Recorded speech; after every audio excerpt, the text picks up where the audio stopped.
So my name's Alice Evans and I did the apprenticeship because it was my best option to get into North Wales Police. I completed the business level 2 apprenticeship because of the type of work I do in North Wales Police, which is mainly admin, and it was just beneficial to do that route. So I am still working for North Wales Police and I, on a day-to-day basis, help the department with applications and recruiting new and current employees.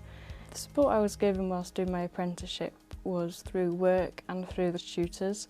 My employer supported me very well during my apprenticeship. She always gave me time to complete my assignments as well, and it was all done online, so it was all done within work time, which benefited me. It gave me the work-life balance of being able to complete the assignments during my work time.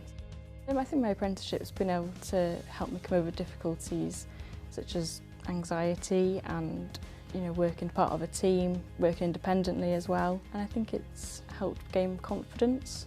I tell someone who's about to start an apprenticeship to definitely go for it, and it's definitely the best way that I found to getting my foot in the door with the police force. Depends on what your department is, but yeah, I definitely think it benefited me and helped me progress into getting a full-time job.